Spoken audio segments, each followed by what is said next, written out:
At Christmas, she stood in front of a 12 million car and felt like she finally mattered.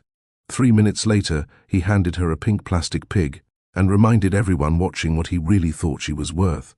The snow on the Worthington estate hadn't melted, not even a little. That morning, it layered the stone driveway like powdered glass, glinting softly beneath the cold blue sky. Valena Price stood quietly, wrapped in a caramel fur coat, her breath visible in the air. And in front of her, parked dead center under the archway of pine-lit columns, was the car. A custom Phantom Rolls-Royce, jet black, hand-stitched cream interior, gold emblem. Exactly the one she'd pointed out in a magazine nearly 2 years ago. She'd never mentioned it again. But he remembered. Luca Worthington, oil heir, boardroom killer, face of Worthington Energy, had remembered. Or at least, someone on his team had. Still, the car sat right there, with her name on the tag.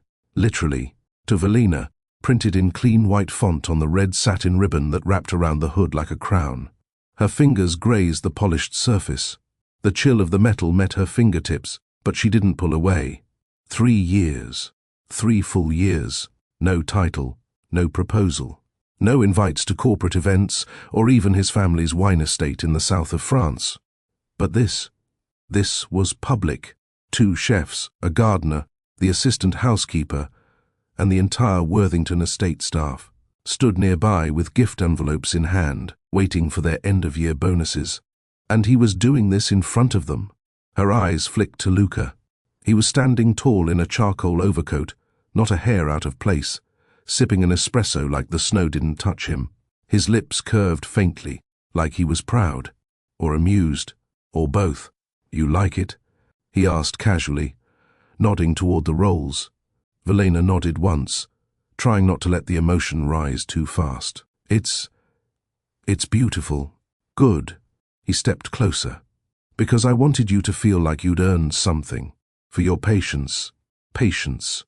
It wasn't the word she hoped to hear. But she smiled, just barely. He reached into his coat pocket and pulled out something else. Small, light pink, no wrapping, no grace, just a cheap plastic box. He handed it to her without flinching. "Here, open it," Luca said. Valena's gloved fingers hesitated. She could feel the eyes of the staff nearby, though none of them dared meet her gaze directly.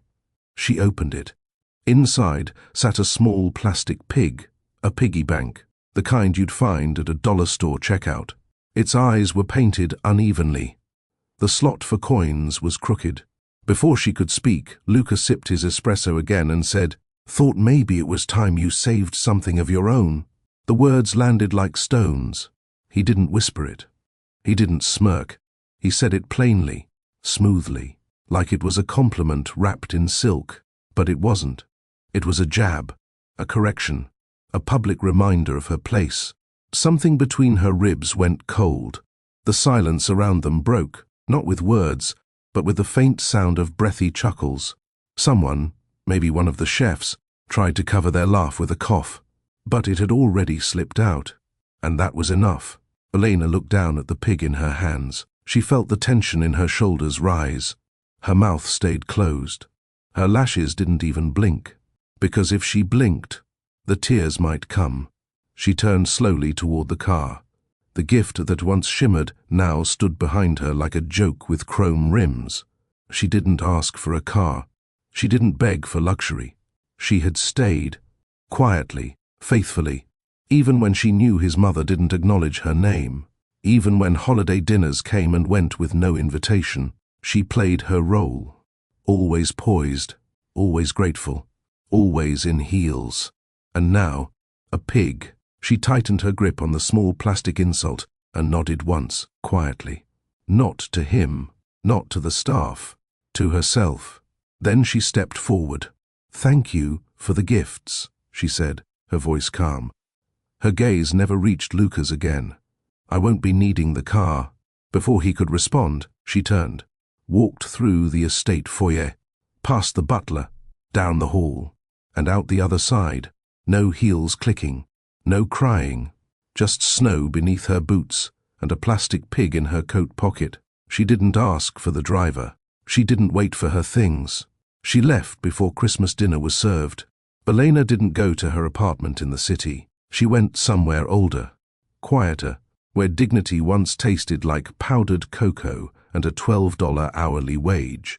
She went back to the diner.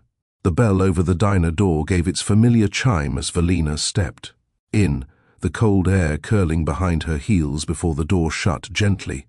Inside, the warmth hit instantly, not just from the heating, but from something deeper, the scent of buttered grits, grilled rye, and hot syrup that never left the place no matter the hour. It was quiet, past breakfast rush, before the lunch crowd, just two booths filled, one with a couple sipping coffee in silence, and one farther in the back, where a man sat alone with a worn leather notebook and a half-eaten slice of pecan pie. Billionaire stepped up to the counter like muscle memory had carried her. She eased onto the red vinyl stool, pulled her gloves off finger by finger, and folded her hands in her lap. "Hot cocoa?" a voice asked from behind the counter. She looked up. Lorna stood there, wiping her hands on a faded towel. Her hair was the same deep auburn as before, now tied back with a Christmas clip. Her apron had a stain over the O, just like always. Billionaire nodded. "Haven't seen you since you wore heels behind that counter," Lorna said, already reaching for the cocoa tin. "I'm still wearing heels," Billionaire murmured.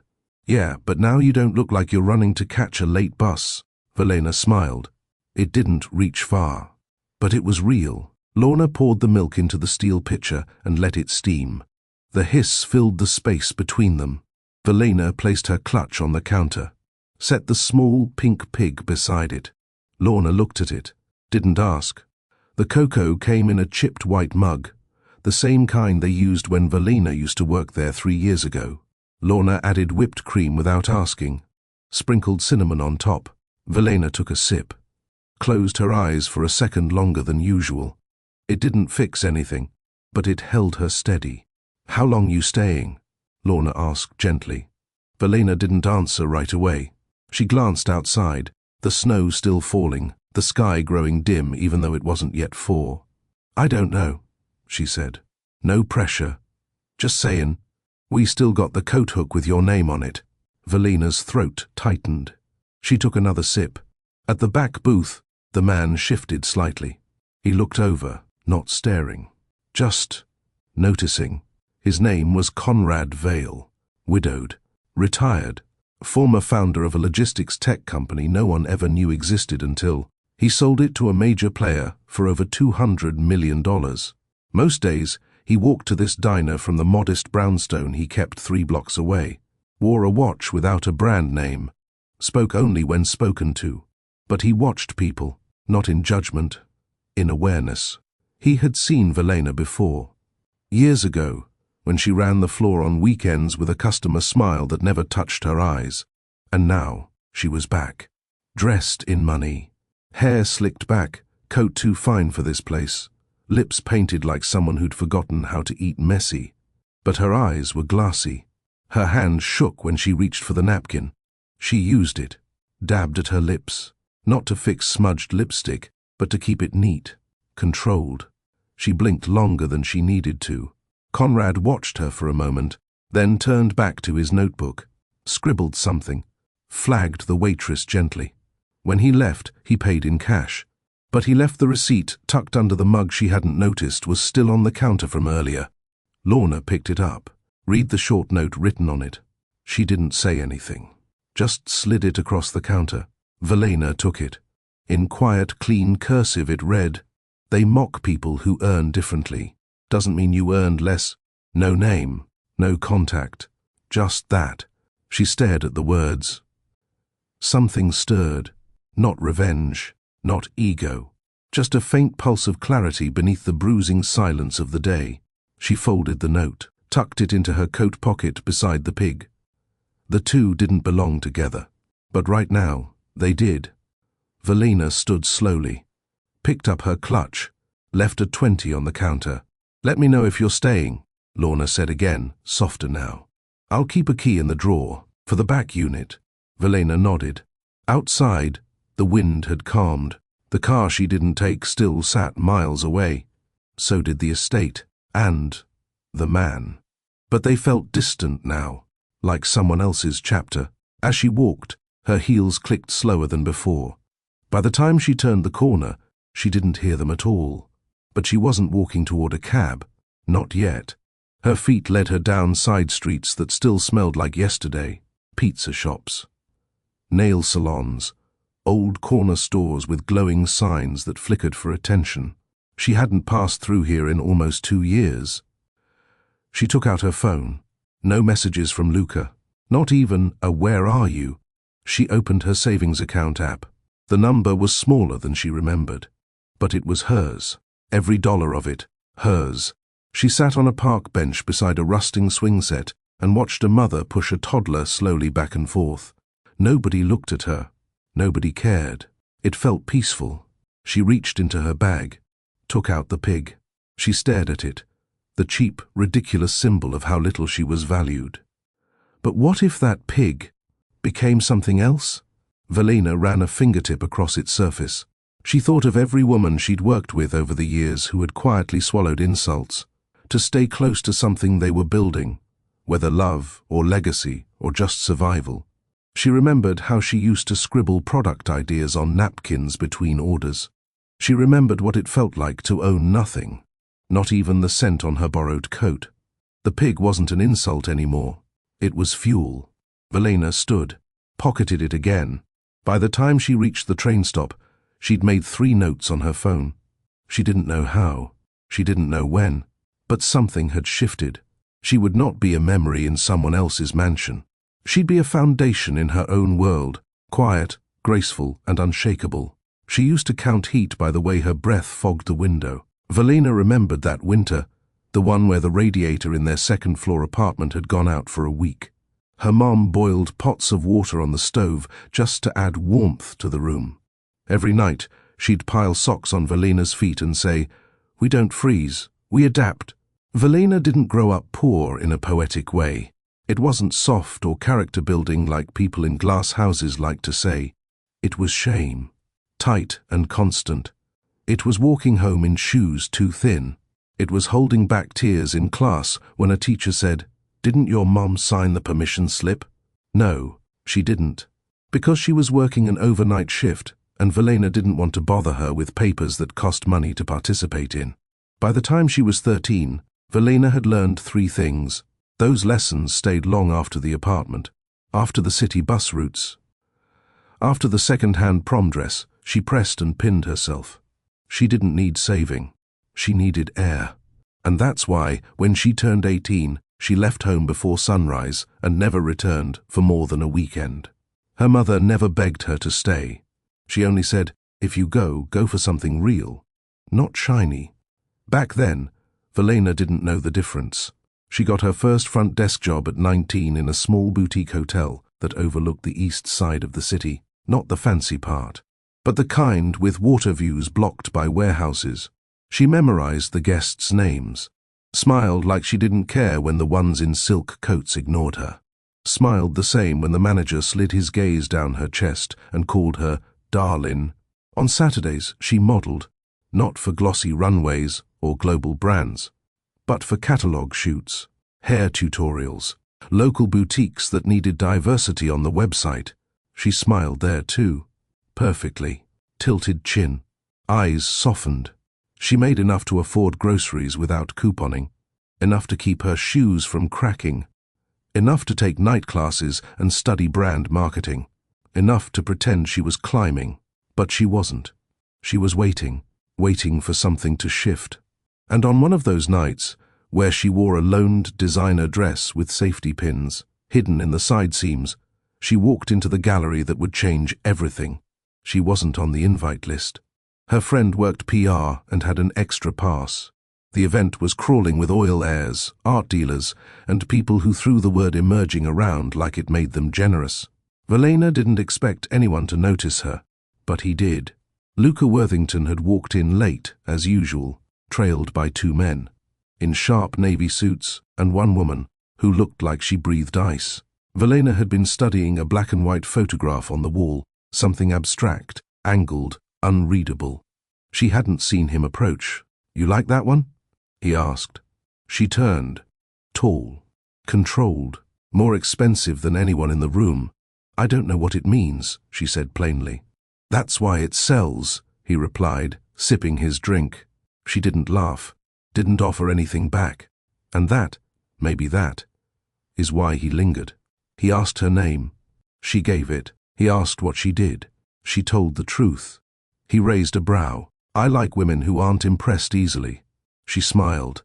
"I like men who don't pretend they know more than they do." He smiled too. By the end of the week, she was in his penthouse. But it wasn't love. Not even in the first 6 months. It was intrigue, convenience, mutual benefit. Luca offered access, travel, dinners, clothes, spaces most women from her block couldn't imagine. She offered composure, charm, silence when it mattered. Velena never asked to be taken to his board meetings. She never asked about the women he stood next to in headlines. She believed if she stayed good, quiet, elegant, low risk, he'd see her as something more than temporary. Because that's what the world teaches girls like her. Behave, and you'll be rewarded. What no one tells you is that proximity to power doesn't mean you have any, not unless you take it. But Velena hadn't taken anything. Not yet. The holidays were the worst. He never spent them fully with her. There was always a reason. His mother's expectations, the press, the family's annual closed-door retreat in Aspen. She never made a scene. Last year, he bought her a diamond bracelet. The year before, it was a hand-painted clutch from Paris. She wore the gifts like badges. This year, she told herself, would be different. He'd promised to clear the morning for her. He'd whispered, "I want you to feel like you've earned your place here." And for a moment, she believed him. The Rolls-Royce had felt like proof, a gesture, something public. But then came the pig, and everything, every private dinner, every whispered apology, every "you're different," collapsed into a single truth. She was never going to be a headline. She was never going to meet his mother. She was never going to be written into his future, only used in his present. The pig wasn't a joke. It was a signal. Stay where I put you. And Velena? She never did like being boxed in. She sat on the edge of her old bed that night, in the room above the diner, where Lorna had let her stay during the worst of her in-between years. Same beige lamp. Same warped mirror with a crack in the bottom corner. Velena stared at herself for a long time. Hair still perfect. Eyes tired.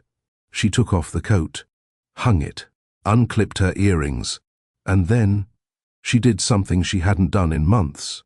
She cried, not because she was heartbroken, because she was angry, not at Luca, at herself, for believing a man like him would ever hand her a place at his table when he could toss her the crumbs and watch her call it a feast.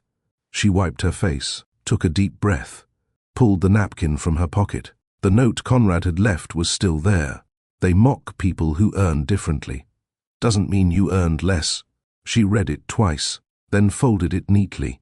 She set it beside the pig on the dresser, and as she turned off the lamp, she whispered to no one, "You gave me exactly what I needed." Morning came slow, the kind of morning where the sun didn't so much rise as it quietly showed up behind clouds, dull and cold. Velena didn't rush to the window.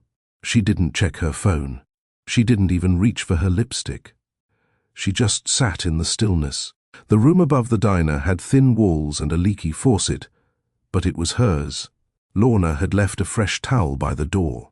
A small kindness, no fanfare, no pity. Downstairs, the faint clatter of plates and silverware told her the morning crowd had arrived.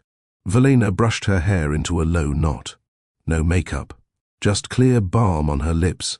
For the first time in years, she let herself look plain, uncurated, real. She stepped down into the diner quietly. The regulars were already at their booths. The counter was half full. No one looked up.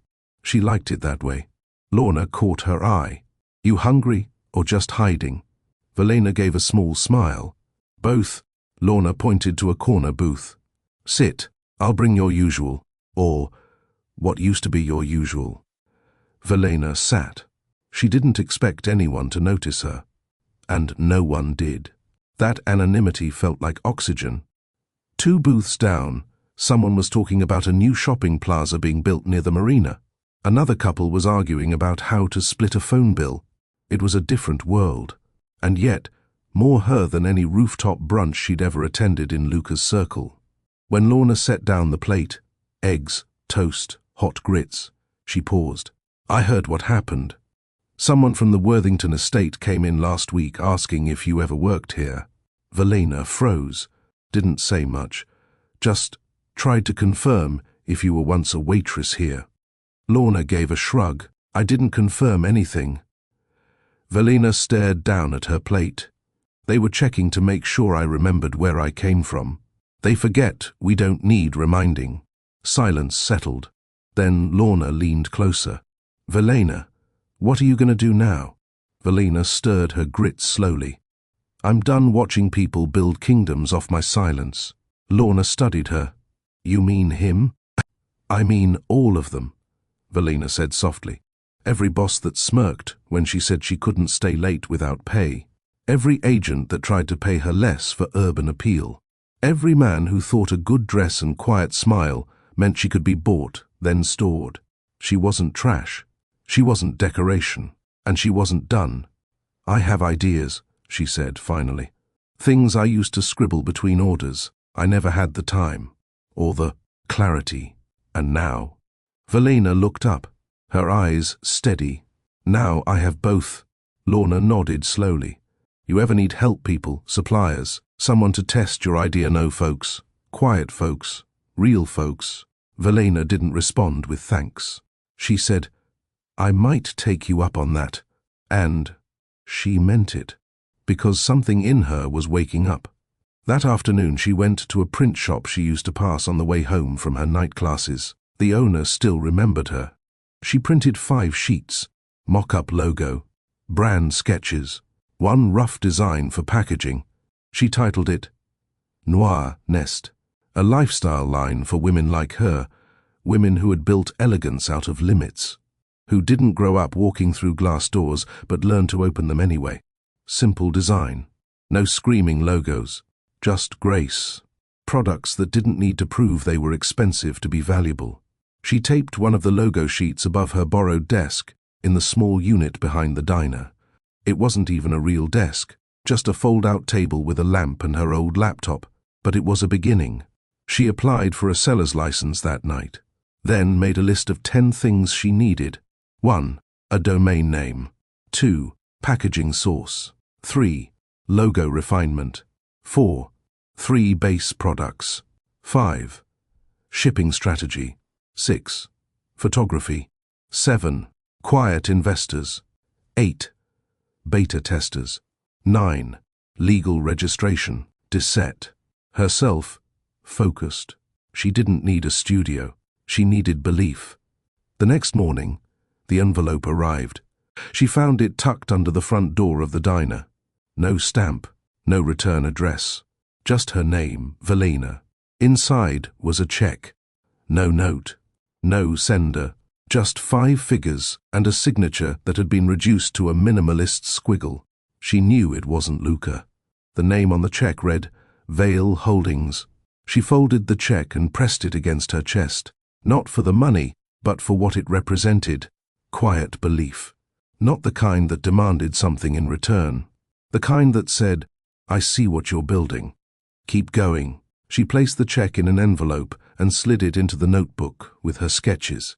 Later that night she sat at the diner again.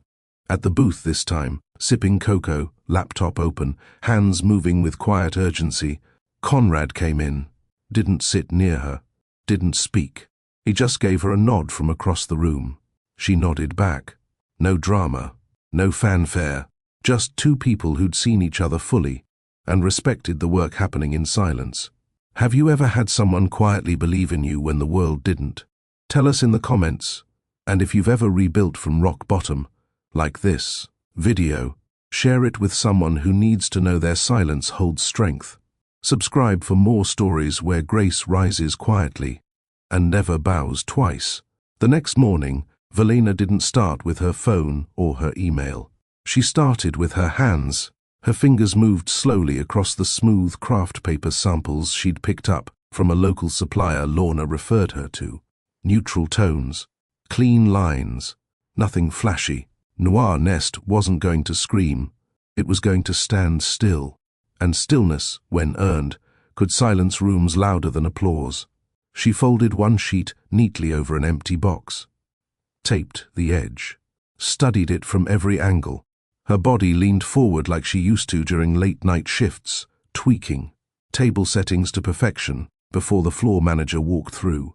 Only now, there was no manager, no Luca, no one to please, just her and the small fire inside that wouldn't go out. Her laptop dinged. She checked. 1 new order. 1. But her heart reacted like it was 1,000. She clicked it open. A small home goods shop in New Jersey had seen her pre-launch ad. They wanted a test shipment of 10 units, candle jars wrapped in her minimalist packaging with a new black wax stamp logo. They hadn't asked for a discount or proof of experience. They said her brand felt trustworthy. She sat still for a long moment, one hand over her lips, like holding in something sacred. This was what the pig bank never predicted. Not pity, not rage, precision. That afternoon, she stepped into the diner, not as a worker or guest, but as someone who had returned to where she remembered who she was. Lorna glanced at her hands, calloused slightly now from cutting and folding packaging, and smiled. "You got that builder's look," she said, pouring cocoa. "What kind of look is that?" "The kind that says you stopped asking and started doing." Velina took the mug, warm and steady. "Then I'm in the right place." She sat at her usual booth, laptop open, files stacked beside her, a few sticky notes tucked under the edge of a salt shaker. The napkin from that first night, Conrad's note, rested quietly between her hands. It had become her touchstone, her reminder that dignity doesn't beg, it walks, even when it's alone. She didn't notice him at first, but she felt it, a stillness behind her, familiar but not intrusive. Conrad stood a few feet away, holding his usual mug of black coffee, coat unzipped, no tie. He looked at the table, then at her. She offered a nod. "May I?" he asked. She nodded again. "Of course." He sat opposite her, quiet, comfortable. "You remember every person you invest in like this?" she asked, voice low. "I don't invest in people," he replied. "I place bets on clarity." She studied him. "And you think I'm clear?" "I think most people drown in noise. You walked out of a mansion and came here." He paused. "That's clear enough." Velina tilted her head. "Why help me at all?" He took a sip, set his cup down gently, "Because your silence wasn't submission. It was survival. And because the people who mock quiet power usually regret it later." She didn't respond right away, because he wasn't flattering her, or trying to take credit. He was speaking truth, and she hadn't heard that in a long time. They spoke for 42 minutes, not about her product, not about Luca, not about revenge. They talked about work ethic, about how people wear pressure like perfume and forget it never covers the truth, about her mother, and how Velina once cleaned motel rooms before her front desk shift just to afford toothpaste, about how dignity costs more than money, and how people who never paid it don't understand its worth. By the time the conversation wound down, she felt something surprising. Safe, not dependent, not owed, just seen. As she gathered her things, Conrad reached into his coat pocket. He pulled out a small brown envelope, slid it across the table. Velina hesitated. "What is it?" "Not money," he said. "An address." She opened it. Inside, a contact card for a local packaging fulfillment center, reputable, discreet, black-owned. "Heard they're good," he said. "They work with small volume clients. Won't treat you like you're playing dress-up in business." She nodded slowly. "Thank you," she said softly. "You don't owe me gratitude," he replied. "Just keep walking forward. Don't stop to explain it to people who won't get it anyway." She pressed the card between her fingers. It wasn't validation, it was confirmation. She was already on the right track. By that evening, Velena had built a checklist that spanned 2 pages. She didn't rest. She didn't scroll. She didn't check Luca's socials or wonder if he'd noticed she never took the car. She just worked. The plastic pig now sat on her desk like a sentry, not a memory of shame, but a spark, because everything she'd been mocked for, that's what she was building from. Velena worked through the night. The glow from her laptop screen lit the small back unit like a city light through fog. Her notebook was open beside her, filled with sketches, packaging mock-ups, color palette ideas, and quotes she'd scribbled when she couldn't sleep. The pig bank sat at the edge of the table, looking almost out of place next to swatch samples and supplier invoices. She didn't touch it. But she didn't move it either. There was something oddly grounding about it, a reminder not of what she was given, but of what she was no longer accepting. She sipped lukewarm cocoa and reviewed a new inquiry. A micro-influencer, someone she'd never heard of, had messaged to ask if she offered PR packages. Velena smiled. It wasn't fame, not even close, but it meant the name Noir Nest was starting to move. Her logo sat centered on the first draft of her homepage, a small hand-drawn nest with thin gold lines running through it. No tagline, no punchline, just the brand name. And beneath it, in tiny type, home isn't a place. It's how you carry yourself. She wasn't building a business for attention. She was building it for women who knew what it meant to stand up without noise. Women who had been used, overlooked, mocked, but never broken. The market didn't make room for that kind of woman. So Velena was building the room herself. By sunrise, she had assembled 3 product sets, all sourced, all costed, all aligned. One featured soft charcoal candles with raw linen labeling and hand-wrapped boxes, no stickers, no plastic seals. The second was a curated writing kit, a nod to the receipt note that started all of this. Inside, uncoated paper, a real pen, not a disposable one, and a folded card that read, "Write your own terms." The third, her boldest, a restoration box, minimal skincare essentials wrapped in canvas pouches with a single insert card. The card didn't promise miracles. It said, "This won't fix everything." But neither did hiding. Velena leaned back and stared at the designs on screen. Her hands shook, not from fear, from drive, from knowing she wasn't guessing anymore. Later that afternoon, she walked into the packaging center Conrad had referred her to. The warehouse looked plain from the outside, grey brick, 2 bay doors, one metal sign that simply read, "Juno Fulfillment." Inside, it was clean, organized, professional. A tall woman in jeans and a black crewneck shirt stood behind the main counter, arms crossed, reading a clipboard. She looked up. "Help you." Velena stepped forward. "I was given this address. Said you might be willing to work with small volume brands." The woman set the clipboard down. "Depends on the brand." Velena didn't flinch. She pulled a folder from her tote, slid it across. Inside were product mock-ups, budget outlines, projected growth estimates, and a 1-page vision statement handwritten in clean, centered print. The woman opened it, scanned. She said nothing for a long moment. Then she reached into her desk drawer and pulled out a plain envelope. "This is our basic contract. No guarantees, just the next step." Velena took it. The woman paused. "You from here?" Velena nodded. "Didn't think so. You talk like you've been somewhere else, but you still walk like this city made your bones." That sat with her longer than expected, because it was true. By week's end, Velena had her packaging locked in. She had 2 small batch suppliers on retainer, both women-led, both willing to invoice monthly. She sold her last designer clutch from the Luca years, got double for it because of the brand. The irony wasn't lost on her. She used the money to fund her first order run, 150 units across all 3 product types. Her apartment lease ended that week.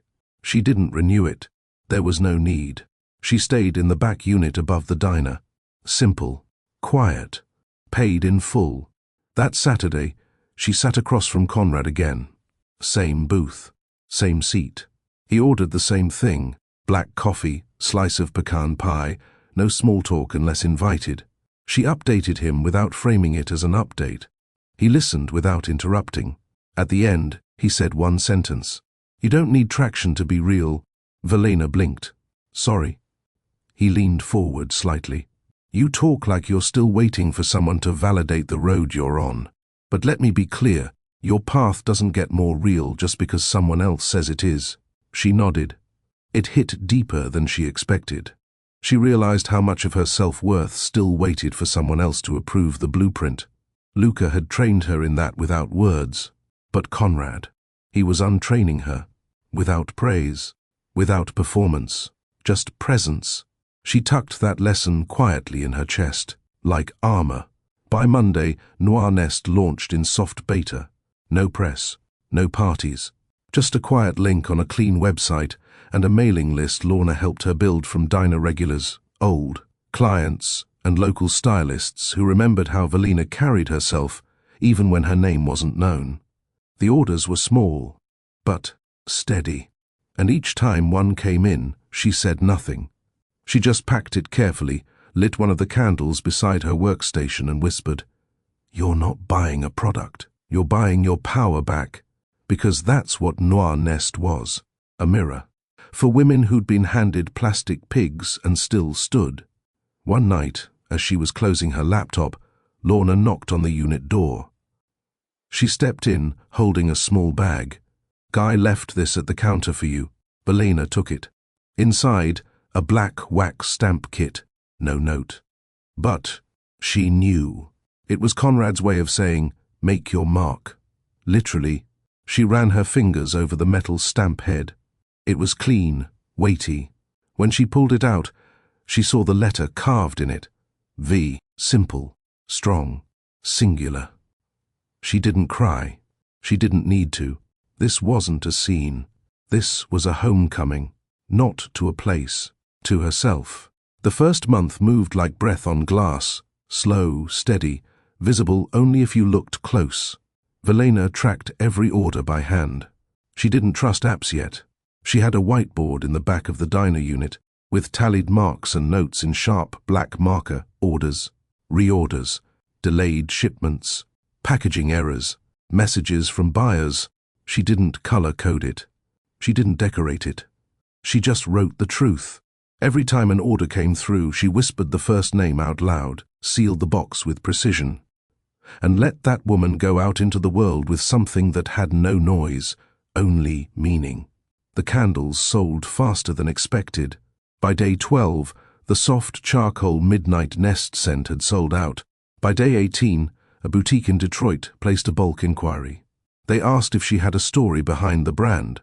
She wrote it in one paragraph. "We were never made to prove we belonged. We were made to exist in quiet dignity, and that's enough. This brand isn't a rescue, it's a reflection." They said yes. 10 units. Net 30. No conditions. Velena didn't tell anyone how many times she almost talked herself out of growth. When the packaging arrived, slightly dented. When one supplier raised prices overnight. When her bank account dipped below what she once called a comfort line. She didn't post rants, didn't ask for sympathy. She paused, then moved again. Each night she walked 2 blocks in silence before bed. No music, no scrolling, just breath. That became her routine. Lorna noticed. "You walk like you're holding a secret," she said one night as Velena came back in, cheeks flushed from the cold. "I am," Velena replied. "And what's that?" Velena pulled her coat tighter. "That I'm doing something no one thinks I can, and I'm doing it well." Lorna handed her a folded dish towel. "Good. Just don't forget to rest. Even queens blink."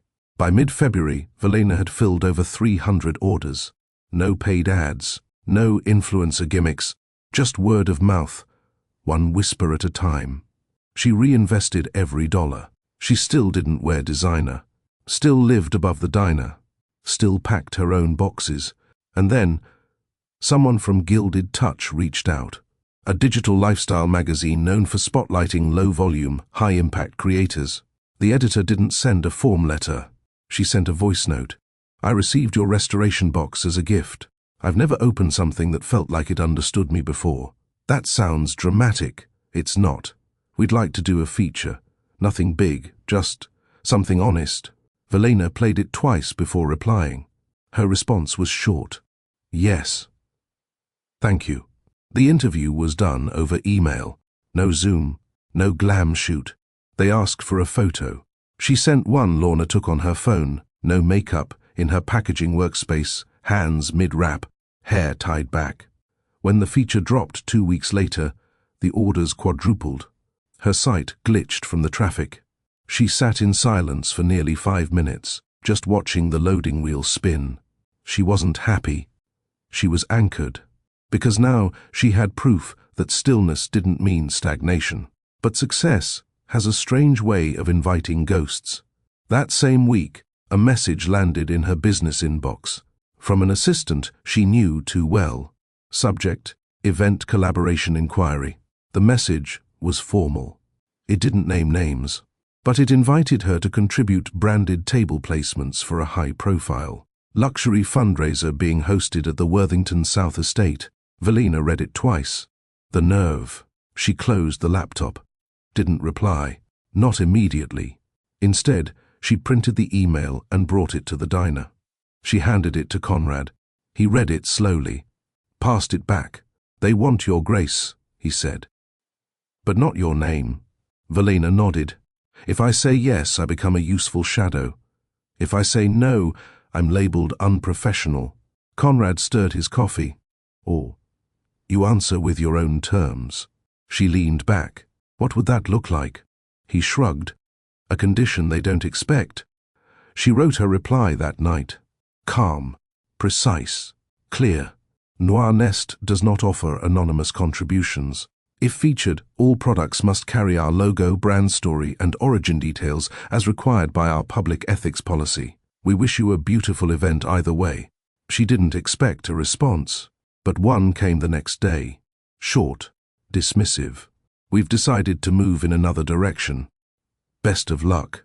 She smiled, because they were still worried about direction. She already had hers. On her walk that night, she passed the corner store with the dusty display of plastic toys. And there, tucked between knockoff dolls and glitter pens, was the same model of pig bank. She paused, went inside, bought 2. The cashier looked at her like she was joking. She wasn't. Back in the unit, she placed one pig on her shelf next to her shipping tape and label rolls. The other, she wrapped it carefully, punched a hole through the top, slipped a card inside that read, "From pain, for purpose," and mailed it to herself. Because legacy isn't what others give you. It's what you prove, quietly, steadily, was already yours. The envelope arrived 2 days later. Velena knew what was inside. She had mailed it to herself on purpose. The second pig bank, boxed and tagged. Still, something about receiving it made her pause. She placed it on her desk, unopened. Not because she didn't want to see it, but because now she understood that not everything needed to be opened to have meaning. Sometimes, presence alone made the statement. That night, she worked late again, but not out of stress, out of rhythm. Her days now had structure. Early start, bulk packing in the afternoon, inventory checks, cocoa with Lorna, website updates, evening walks, message replies. Noir Nest was no longer a thought. It was real. The spreadsheet said so. The customer reviews said so. But more than anything, her breathing said so. It was steady now, unhurried. She no longer flinched when people from Luca's world appeared online or showed up in mutual circles. She didn't need revenge. She needed range. 3 nights later, a woman named Jordan tapped on the diner counter. Late 20s, gold hoops, heavy tote bag, energy like a radio signal. Velena looked up from her seat. "You're Velena, right?" the woman asked. Velena nodded cautiously. "I follow Noir Nest. I just moved back in town. My cousin said you used to work here. I saw your face in that Gilded Touch article." Velena raised a brow. That was a soft feature. "Soft," Jordan said, smiling, "but loud in all the right ways." She opened her tote bag and pulled out one of Valina's signature candles. "I've been carrying this around for 3 weeks. Reminds me I'm not off track." "Just off their track." Valina blinked. She hadn't expected to be someone's compass. "I'm building something too," Jordan continued. "Would love to intern. Even just shadow you. No pay needed. I just want to see." Valina looked at her, not with doubt, with familiarity. She had been that girl. Not long ago, she gestured to the booth. "Sit. If you're serious, we start with questions." Jordan dropped into the seat like she belonged there. And in a way, she did. Over the next 2 weeks, Valina taught her what she knew. Not with lectures, with presence. They unpacked shipments, reviewed customer service messages, discussed packaging that communicated emotion without screaming price. Jordan asked smart questions. Valina gave quiet answers. One afternoon, after wrapping the last of a 45-unit order for a women's retreat in North Carolina, Jordan looked at her and said, "How do you know when something's finally working?" Valina didn't speak right away. She reached behind her desk, pulled out a small, warped envelope, the one with Conrad's original note. She handed it over. Jordan read it. "They mock people who earn differently. Doesn't mean you earned less." Jordan sat back, exhaling. Damn. Valina said nothing. She didn't need to, because working didn't mean viral. It meant rooted. The new space came from a former flower shop. Low rent, big windows, wooden floors, one back room, faded pink trim around the entry. Valina didn't paint it right away. She liked how the sun caught the edges. Conrad visited on her second day cleaning. He brought gloves and a bucket without being asked. They worked in silence for most of the afternoon. He cleared out the back room while she organized the front counter. By dusk, she sat on the floor, wiping her hands on her old shirt, looking around the half-finished studio. "This feels like something I should be scared of," she said. "Are you?" he asked. She shook her head. "I think I'm just used to being quiet out of survival, not quiet out of choice." Conrad leaned on the window frame. "Then this space should speak for you." She nodded slowly, then picked up her phone.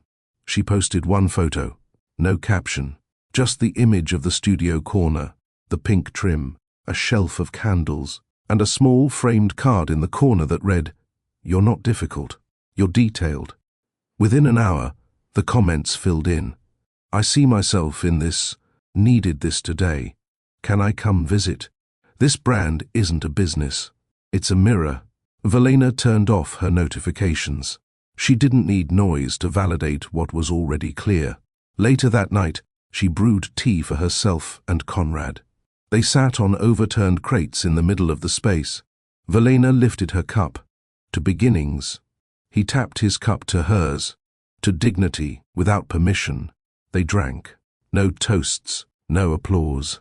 Just that steady presence she had come to know. And need, not for validation, but for vision. That week, she received another message. This one from someone she hadn't heard from since Christmas, Elena Worthington, Luca's cousin, the only member of that family who ever gave Valina more than a glance in passing. Her message was brief. "Valina, I saw your feature. I know this means little, but I always thought you were too good for the way he handled things. Quiet class wins in the end. Don't look back." Valina didn't reply. She didn't need to. The message wasn't an opening. It was a final page turning. Back at the studio, she framed the original Pigbank receipt note, hung it in the back room where she and Jordan worked. Below it, she added another card, her own words.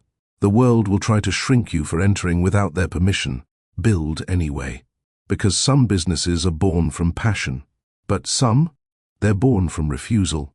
Valina unlocked the door to her studio on a Thursday morning, just before the street sweepers came through. The pink trim around the windows caught the sunrise softly. She liked how it didn't demand attention. It waited for it. The way she had. Inside, everything smelled faintly of packaging paper, warm wax, and coffee from the thermos she always brought in by 7:10 a.m. Jordan had already beaten her in. She was on the floor, unpacking a new shipment of linen bags, earbuds in, head bobbing to something only she could hear. When she saw Velena, she popped one out. Boxes came in early. Good, Velena said, walking past with a folder in hand. Means we're ahead again. We've been ahead since you stopped asking permission. Jordan grinned. Velena looked at her. Keep that energy. We've got 14 custom orders to prep before Friday. 14, Jordan echoed, pretending to fan her forehead. From who? Royalty. Private firm in Brooklyn. They're gifting our kits to board clients during their Women's Leadership Roundtable. Jordan blinked. Wait, our stuff's going to boardrooms now? Velena nodded. Women who sit at long tables and don't apologize for taking space. That's fire, Jordan whispered, then added, you know you're doing what you said you wanted to do, right? Like for real. Velena didn't answer right away. She looked around, the display shelves, the woven baskets, the stacks of shipping labels, the custom scent shelf with handwritten testing notes, then the black wax stamp sitting near the register, marked simply with a 5th. She replied with what felt truer than anything else. I'm becoming what I said I wanted. Because building wasn't about checking off a list. It was about learning not to flinch when you finally got what you'd once begged for in silence. That afternoon, 2 women walked in during regular hours. Neither had appointments. They looked unsure. Mid-30s, pressed coats, heels too tall for comfort. Velena greeted them anyway. Come in, she said. You're welcome. They looked at each other. Then the first one spoke. We read about your products online. We weren't sure if you allowed in-person shopping. I didn't used to, Velena said. But I do now. The second woman stepped forward, fingers trailing one of the sample boxes on the front table. Your candles smell like memory, like something familiar but softer. That's the point. They spent 20 minutes exploring. They didn't ask for discounts. They didn't mention where they worked or who they knew. They just existed and allowed her to exist without performance. At checkout, one said, your brand made me pause. No flashing lights, no shouting, just still. Velena smiled. Still can be strong. When they left, they each held a bag in one hand and something deeper. In the other, the quiet permission to be themselves without apology. Later that week, an unexpected name appeared in her inbox, Savoy and Sutton Interiors, a luxury staging firm known for working with high-end real estate showrooms. Their message was short but professional. We'd like to feature Noir Nest products in our seasonal residential display. Happy to offer co-branding. Let us know if you're interested. Velena read it twice. She remembered the way Luca once offhandedly mentioned Savoy's name during a board dinner. They cost too much but make penthouses look like they were born with money. And now, they wanted her scent line. She replied without flattery. We're open to conversation. We require all display features to include a shelf card outlining our origin, founder's name, and mission. No exceptions. They agreed by morning. Jordan nearly dropped her coffee when Velena told her, we're going into luxury staging now. Velena nodded. Yes, but on our terms. How many sets? 24. Custom labels, restoration scent only. They want the signature insert card too. Jordan paused. The one that says, this won't fix everything, but neither did hiding. Yes, that's my favorite line. It's mine too, Velena said. That weekend, they boxed every set with care. No rush, no shortcuts. Every card pressed, every ribbon straight. Velena wrote the address on the final shipment herself. When it left the studio, she stood at the window and whispered, go where I once wasn't allowed. Not with bitterness, with placement. She wasn't chasing access anymore. She was granting it. On Monday, a mother came into the store carrying a little girl no older than 5. The girl had soft braids and a plush rabbit. Her coat was too big. She kept blinking at everything. The mother looked tired, not disheveled, just stretched. Hi, she said. I was told I could ask about gift sets here. I don't have much, but someone said your grace box is good for. Velena stepped around the counter. What's your name? she asked the mother. Risa. And hers? Zania. Velena crouched and looked at the little girl. Zania, do you like soft things? The girl nodded slowly. Velena walked to the back shelf and pulled a box, one of the few remaining first-run originals. She returned, knelt again, and opened it right there. Linen cloth, a soft-scented candle, a card that read, "You are not too much." They were too little. She handed it to Zania. You get to open this with your mom whenever you want. It's not just a gift, it's a room of your own. The mother teared up. I can't pay for this. I didn't ask you to, Velena said. Because sometimes the richest transaction is giving back what you earned the hard way. Risa walked out carrying more than a box. She carried proof that Grace doesn't ask for proof. That night, Velena sat with Conrad on the studio floor. No lights, just candles. They drank warm tea, shared silence. I was asked to speak at a private panel, she said finally. He raised a brow. You going? I don't know. Why not? Because I built all of this for the women who don't get invited to those panels. Conrad nodded. Then go. Speak to the room like they're not used to being told the truth. Because they're not. Velena leaned back. I don't want a mic. You don't need one, he said. Your story walks in before you do. The panel was held in a loft overlooking the skyline. Exposed brick, velvet chairs, artisanal wine. Curated to feel powerful without feeling corporate. Velena arrived early. No assistant, no entourage. Just a slim leather folder and the card Conrad had given her the night before. Your story walks in before you do. She didn't wear designer. She wore neutral, a clean black blazer, fitted slacks, a soft cream blouse with no logos, no shine. The only accessory? A simple gold pin in the shape of a 5, stamped from her wax mold. Quiet. Intentional. Hers. She walked in with her head high. Not out of pride, but readiness. Inside, the host panelists circled a low table. Names that had gone viral. Names that had married into power. Names that often filled rooms like this because someone else cleared the way. Velena hadn't been cleared. She had carved. The coordinator spotted her. Velena Price? Yes. We're honored you accepted. Your segment will close the event. We want to end with something grounded. Velena nodded. Good. She didn't speak to fill air. She spoke when it meant something. By the time she took the stage, most guests had already posted their photos. Screens glowed with filters and flattering captions. Velena didn't touch the mic right away. She stood for a full 5 seconds, letting the quiet stretch.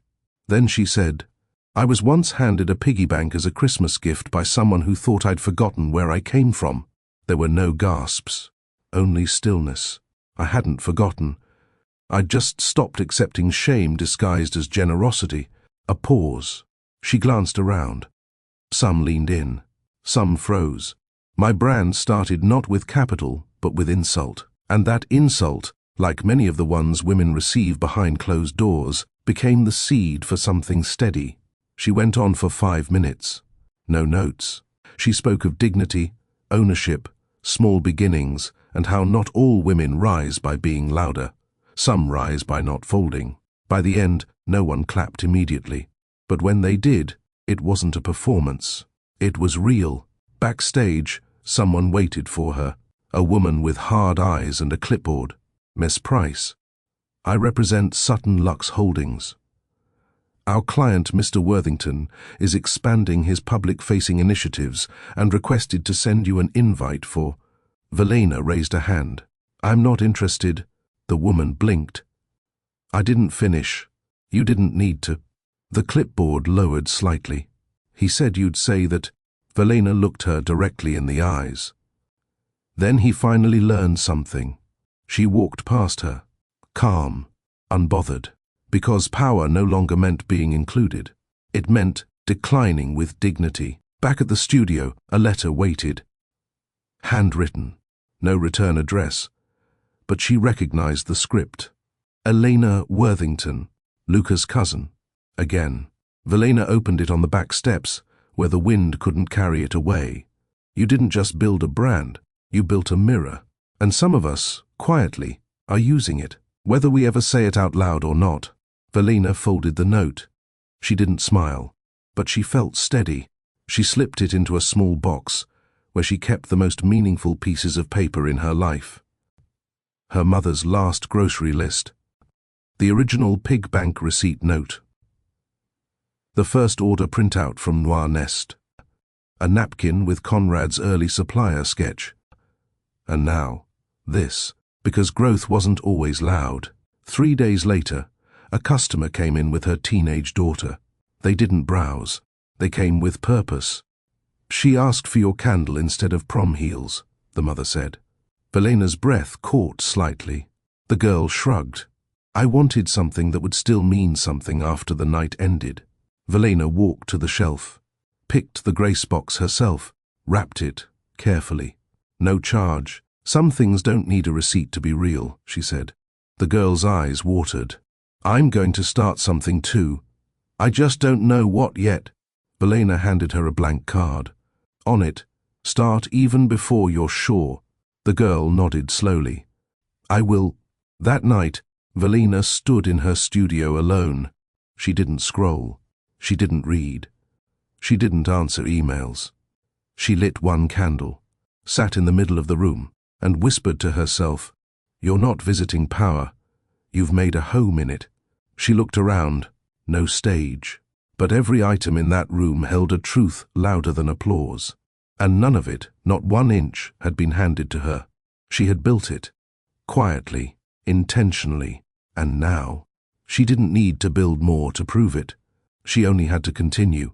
The day Conrad Vale lost his wife, the world didn't pause. The stock markets opened. The bakery 2 blocks down served its usual blueberry scones. A man on the subway sneezed twice and forgot to say excuse me. But for Conrad, everything stopped. Her name was Iris. She'd been a textile artist, not the kind with gallery shows or museum features, the kind who made beautiful things from scraps. Scarves from forgotten fabric, bags from upholstery samples, every stitch done by hand. She used to say, quiet work outlasts the noise. Conrad had believed her, still did. That's why he never rushed to speak, never chased legacy, never married again. Iris had been enough. They built a small business from their kitchen table in their early 30s. She designed, he structured. Eventually it grew, not into fame but into freedom. By the time they sold the company, she had already begun to fade. Breast cancer. Quick, brutal, final. He stayed quiet for 5 years after that, until the night he saw Velina walk into the diner, holding a piggy bank like it was heavier than the car she'd left behind. He remembered the moment clearly. She'd sat at the counter, like someone trying not to crumble. She didn't cry. She didn't flinch. She just folded the napkin carefully over her lipstick print and kept, her head still, like even blinking might be too much movement. That stillness, it struck him. It wasn't submission. It was restraint. And Iris had once looked exactly like that, right before her first investor meeting, when they were laughed at for not having a pitch deck. Conrad had believed in Iris, not because she demanded attention, but because she earned it with presence. And Velina had that same presence, so he left the note. And then, later, the check. Back in the present, Conrad stood in his quiet kitchen, holding a new delivery from Noir Nest. He didn't tell Velina he placed an order. He used a different name, Vale CR, and a private mailbox. He wasn't testing her. He was documenting her consistency. Inside the package was the writing kit, uncoated paper, ink pen, a card that read, "Write your own terms." He ran his fingers over the edge of the envelope. Iris would have loved this, not because it was elegant, but because it was intentional. He sat down, opened the paper, and wrote 5 lines. You built grace into a system that rewards noise. You built space where there was no floor plan. You built it without begging, and you built it like a woman who has nothing to prove, but everything to place. He didn't sign it, didn't send it. He folded it, placed it in a drawer filled with letters Iris had written but never mailed.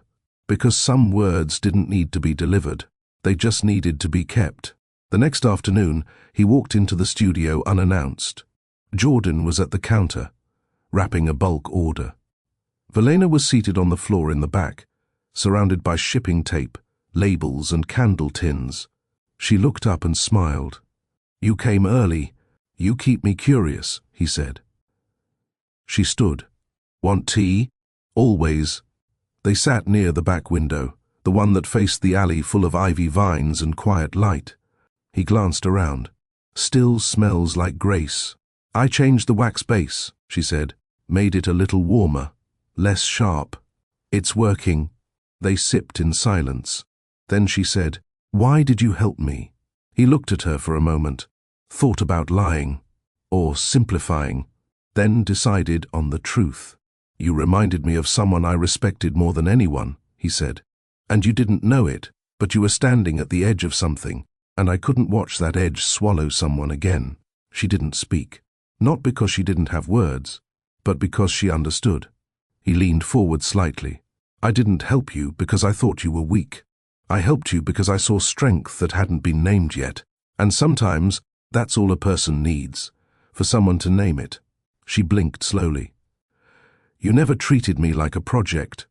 "Because you're not." Velena nodded. "Thank you. You never owed me thanks," he replied.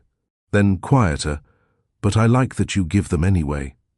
That night as he walked home, Conrad passed a bookstore he hadn't stepped into in years. In the window sat a journal display. One of them, leather-bound, hand-stitched, had a gold letter 5 embossed in the corner. He bought it, not to give to her, to remind himself that some letters don't stand for names. They stand for vindication, and that's what she'd built. 1 cent, 1 package, 1 box of dignity at a time. The setback arrived not with a bang, but with a notice, a small red flag on her vendor portal. She clicked. "Your product line has been flagged for potential branding conflict by an existing trademark holder. Pending investigation, your listing will be temporarily suspended." Velena froze. She read the message again. And again. Her scent line, Restoration Grace, the one carried in boutique shops, featured on her homepage. Loved by the women who wrote her with messages like "This feels like peace," was pulled. No warning, no contact, just gone. Her hand gripped the mouse too tight. Jordan looked up from the shipping table. "Everything good?" Velena didn't answer. She clicked deeper into the vendor portal, looking for details. A company name finally surfaced. Lumina Lux Company. She'd never heard of them. They'd filed a motion 3 weeks earlier claiming brand conflict. Velena felt the heat rise in her chest. There was no chance this was coincidence. She clicked open the Lumina Lux website. Their products were glossy, flashy, layered in gold and excess. They now offered a candle set called Grace Restore. Same tones, same messaging. Noir Nest's entire aesthetic, mimicked, twisted. Jordan came to her side slowly. "What happened?" Velena's voice was quiet. "They copied it. Then filed against me." "What?" Velena stood, suddenly needing air. The studio felt small, too full of things that had taken months to build and now hung in suspension. "I need a walk," she said. She didn't walk. She paced, around the block, down past the church, through the alley where ivy vines curled like quiet listeners. Her mind was loud. "They're bigger. They'll erase me. They'll spin it. They'll win." She stopped walking when she saw the diner lights. Lorna stood behind the counter, wiping it down. When she spotted Velena, she held up a mug. Velena shook her head. Instead, she stepped inside, sat at the counter without speaking. Lorna poured cocoa anyway. Velena held it, but didn't sip. "Something's wrong," Lorna said gently. Velena nodded. "Can I fix it?" "No," she whispered. "But I think I know who might help me not break." She found Conrad outside the brownstone, trimming the ivy near the steps. He didn't look surprised to see her. "Walk?" he asked. She nodded. They moved down the sidewalk together. No small talk, just quiet feet against cold pavement. At the next block, she handed him her phone with the email open. He read it carefully, twice, then handed it back. "I need to fight it," she said. "You should," he replied. "I don't have a legal team." "No," he said, "but you have clarity, and that's more dangerous than any firm with a retainer." She looked at him. "What do I do?" Conrad thought for a long moment, then said, "You remind them who originated the work.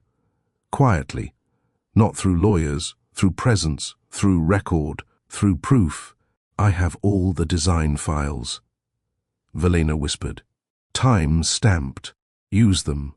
They have reach. You have root." They returned to the studio by 10 p.m. Velena didn't sleep. She built a digital archive page on her site, unlisted, not promoted.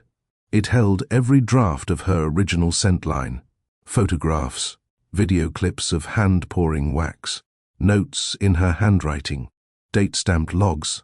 She titled it, "For the Record." No names mentioned, no accusation made, just history, undeniable, unshakable. The next morning, she sent the link in her reply to the vendor platform.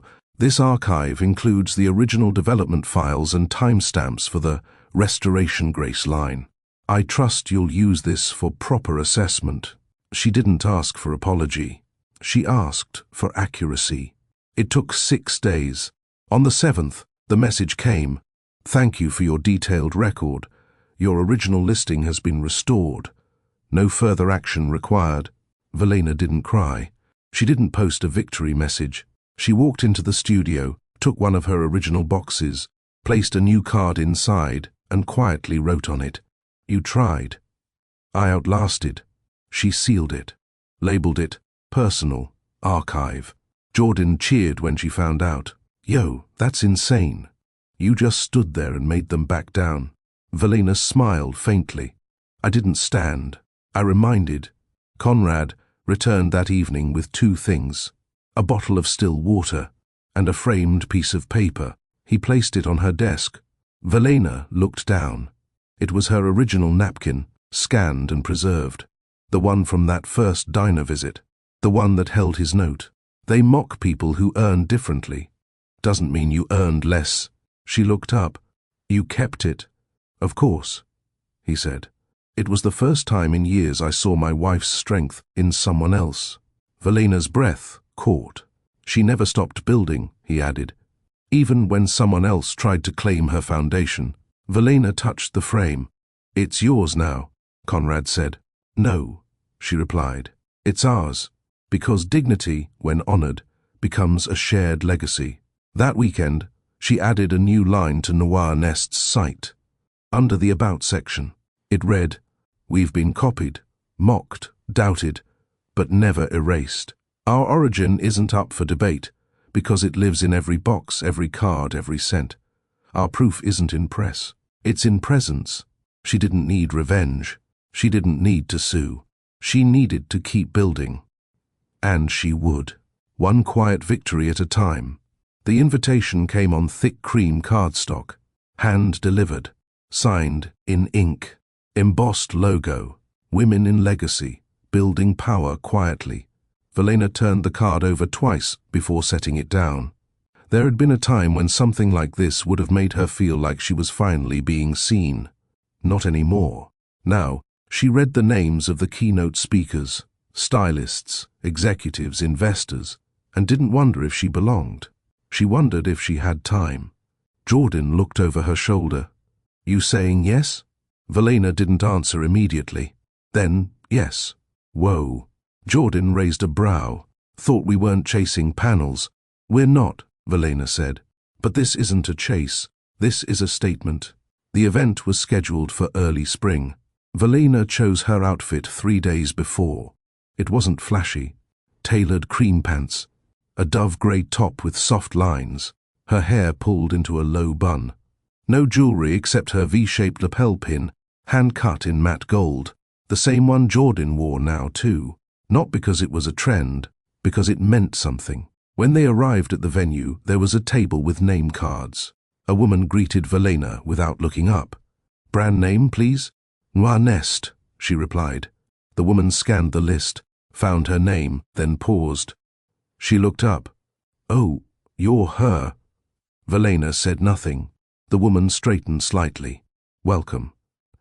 You're speaking in segment 3. Velena took her card. She didn't need fanfare. She was already the moment. Backstage, the green room buzzed with nervous energy. Someone was adjusting ring lights for social media clips. Someone else rehearsed their pitch out loud. Velena sat near the back, alone, reading nothing, recording nothing, just breathing. A panelist approached, a woman in a fitted pantsuit with silver stilettos.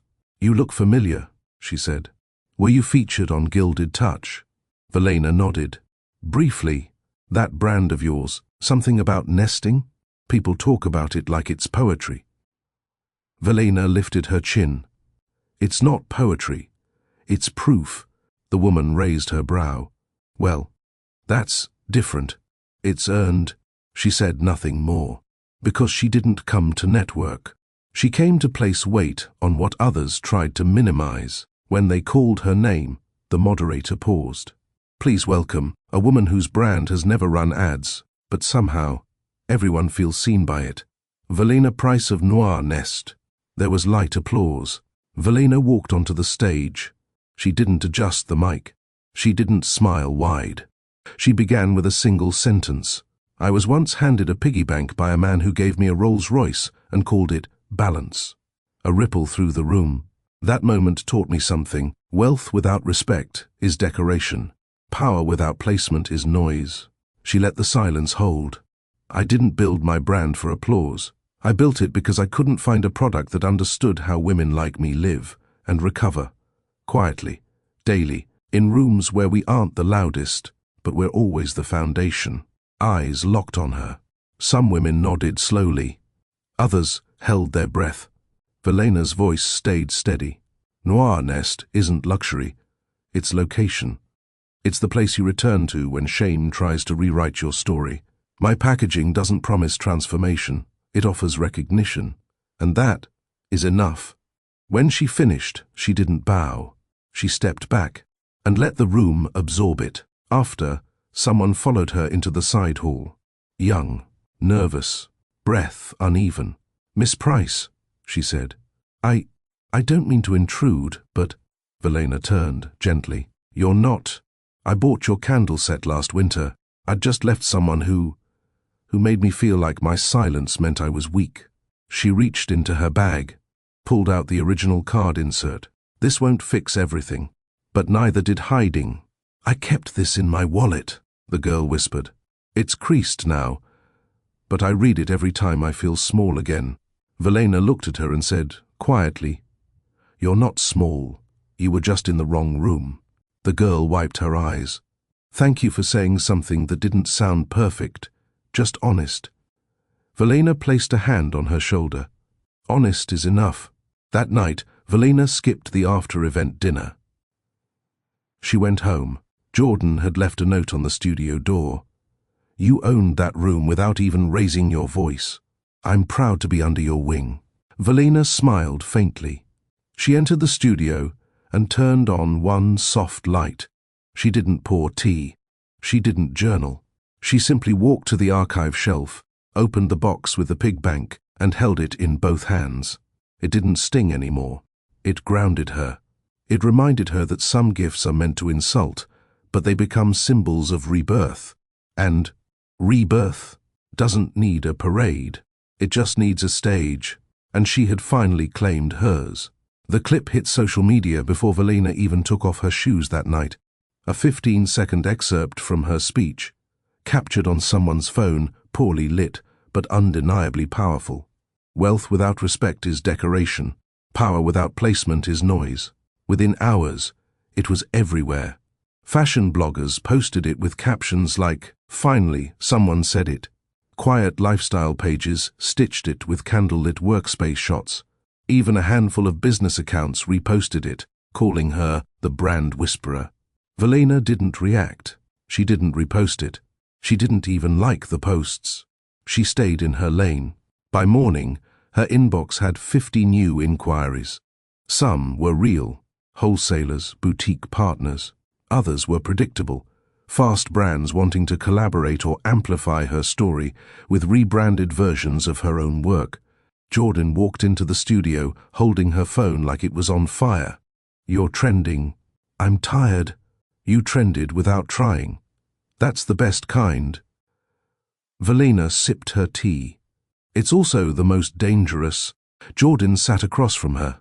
Because they'll want to package the story now, gloss it, market it. And once they do that, it's not mine anymore. It's theirs. Jordan's excitement slowed. "You're not wrong," she said quietly. "But you're also not going to shrink, right?" Valena looked at her. "No, I'm not shrinking. I'm selecting." Later that afternoon, an email arrived from Frontline magazine, an upscale editorial known for its minimalist covers, deep interviews, and famously never featuring the same type of founder twice. Subject, cover opportunity, Frontline April edition. Valena read the email in silence. It was short, to the point, and respectful. They wanted her, not her products. Her. She walked to the window of her studio. The wind brushed lightly against the glass, the same way it had the night she got her first order. She remembered how that felt. Quiet, safe, small in a good way. Now this was wide. She walked back to her desk, opened a fresh page in her notebook, and wrote a list what they can have.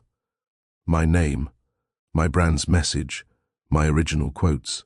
What they can't touch, my tone, my values, my delivery, my silence. When she replied to Frontline, she said 3 things. "Yes, I'll accept. I will wear my own wardrobe. I will write my own pull quotes.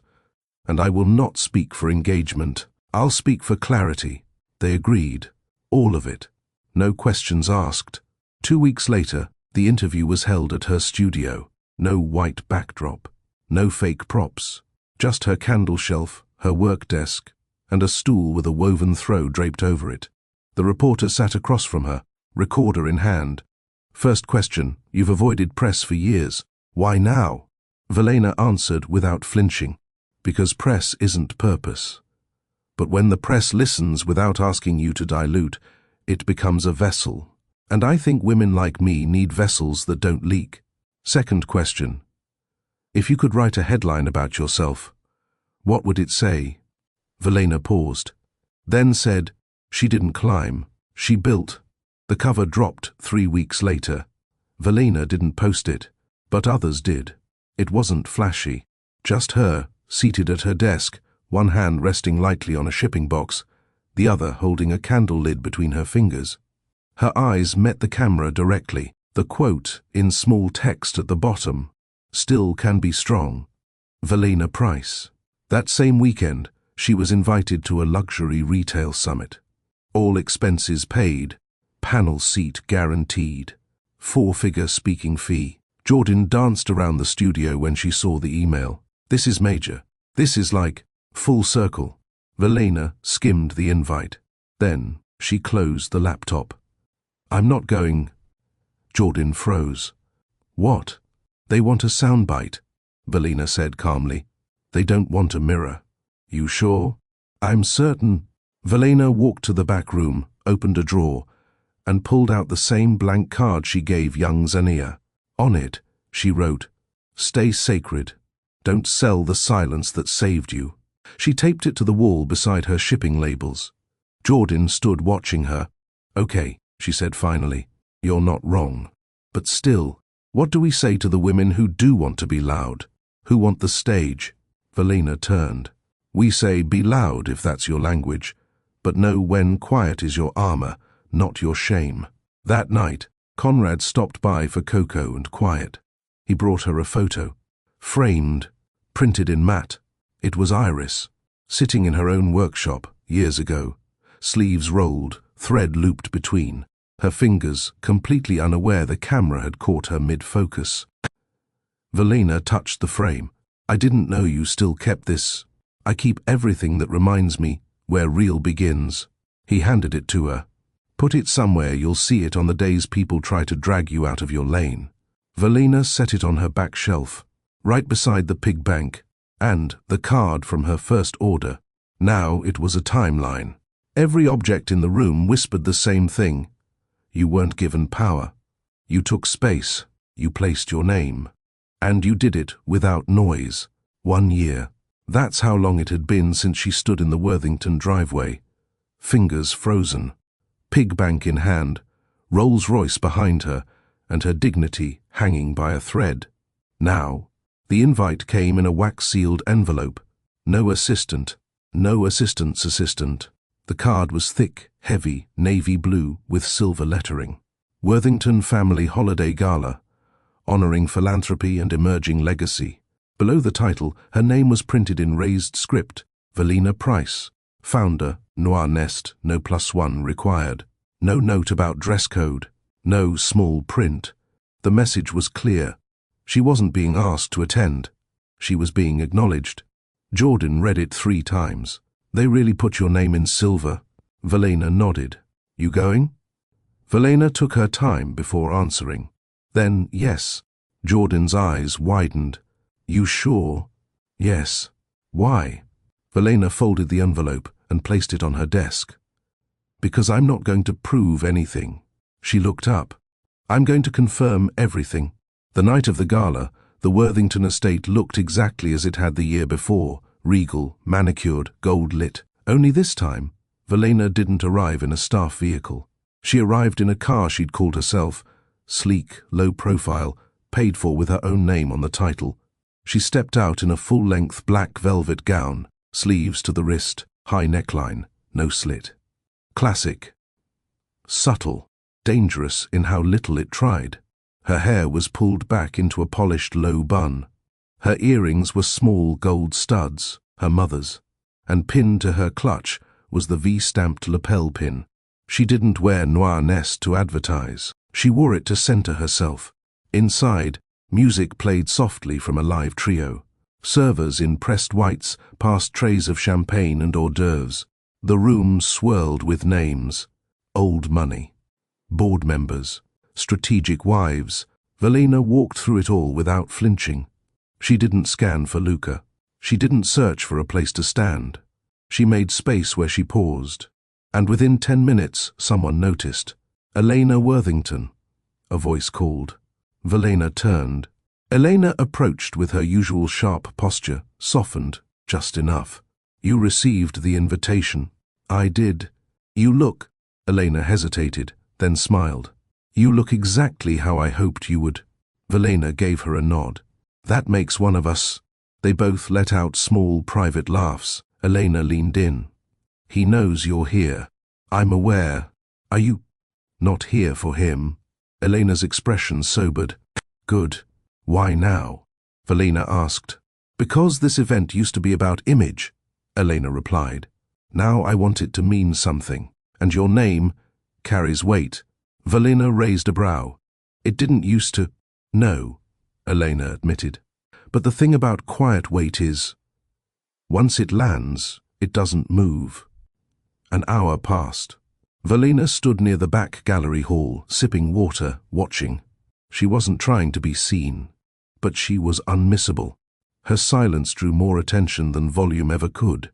Then, finally, the moment arrived. She felt him before she saw him. Luca, approaching from across the room. Sharp suit, perfect posture, wife at his side, a woman wrapped in a gown meant to impress every lens in the room. He walked slowly, deliberately, stopped a few feet in front of her. His wife turned, glanced at Valina, then looked away. She didn't speak, neither did Valina.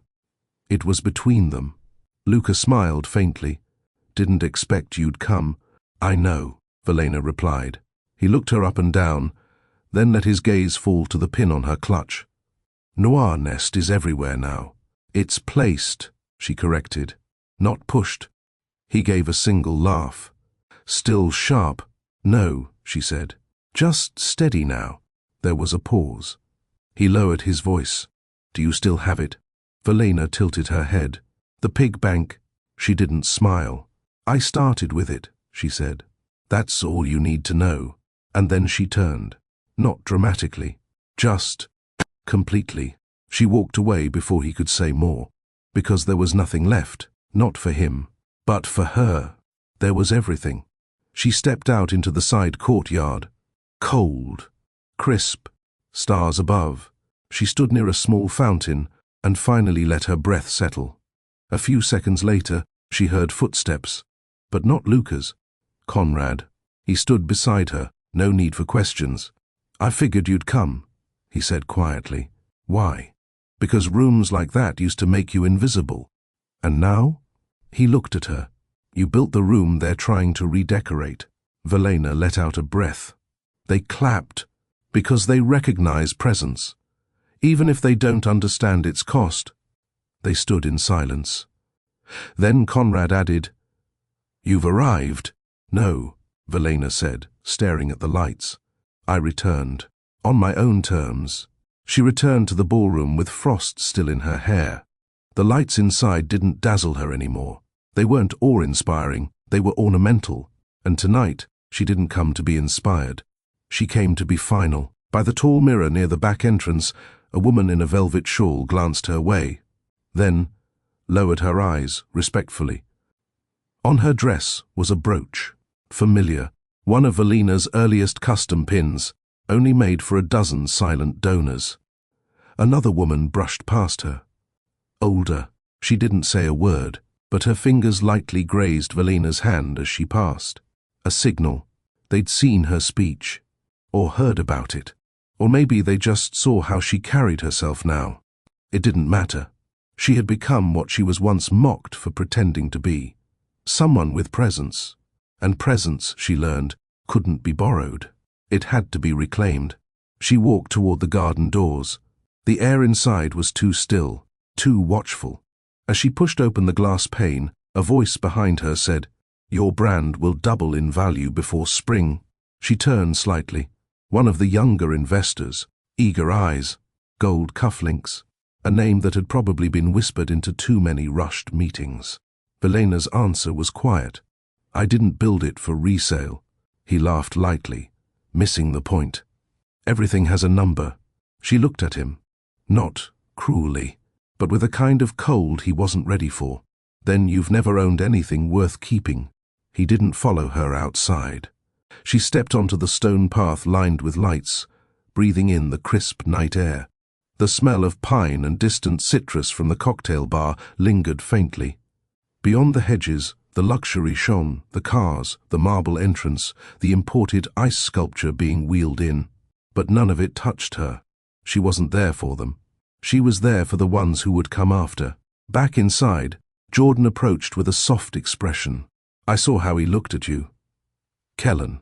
He stood at the back like someone staring at a locked door. Velena exhaled slowly. "He put me behind one once. And now? Now, I don't even knock." They both smiled, quietly, with the weight of women who knew what silence could protect. As Jordan moved to speak with someone near the gala staircase, Velena remained still, watching, not searching. Across the room, her eyes met someone else's. Kaylin, no glitter, no camera-ready smile, just her in a black dress, sipping champagne, looking at Velena like a problem she hadn't solved. Velena didn't flinch. She didn't gloat. She simply turned and walked away. That was the new equation. She no longer needed to be seen winning. She just needed to stop playing on someone else's scoreboard. Back home that night, she lit one candle. She made tea. She turned on soft jazz from her old playlist, the one she used to hide because it wasn't brand-friendly. Then she opened the drawer in her small study, the one she used to avoid. Inside was the bank, still sealed, still full. She picked it up, held it, set it down, and beside it, she placed something new, a handwritten note. "Legacy isn't bought, it's worn." She folded the paper and tucked it under the bank. Then she turned out the light and slept peacefully. For the first time in years, Velena Price didn't rent the cabin to escape. She rented it because no one would expect her to be there. That was the difference. There was no need for new clothes, no disguise, no fake tears at the airport. She didn't run from the world Luca once owned. She stepped out of it. entirely. That Christmas morning, instead of opening gifts wrapped in Versace ribbons, she lit a small fire herself, poured coffee, set 2 plates, and opened the blinds to welcome the snow-covered forest like it was enough. And this time, it was. Conrad Vale's cabin sat on 30 acres of quiet land. No cameras, no assistants, no noise. Valena had been there 5 weeks. Every item in the pantry she stocked. Every sheet on the bed she laundered. Every meal she cooked, even if it was 2 boiled eggs and fruit. Because for the first time in years, her hands did more than decorate. They created. When she opened her laptop and looked at the screen, she didn't see news about Luca Worthington or the pig bank spectacle. She saw her business plan. Valena, studio, a space to refill, repair, and rebuild dignity. The pitch wasn't grand. The idea wasn't built for media. It wasn't about trends or virality. It was about stability for women like her, women who'd been used as ornaments, then discarded as liabilities. There'd be 6 core services: private counseling pods, trauma-informed design studios, self-rebuilding, retreats, financial literacy sessions, restorative cooking, and evening fireside story sessions. Lorna helped shape it. Conrad added structure. Valena? She finally believed it mattered. She opened her email. Another inquiry. This one wasn't from a donor or client.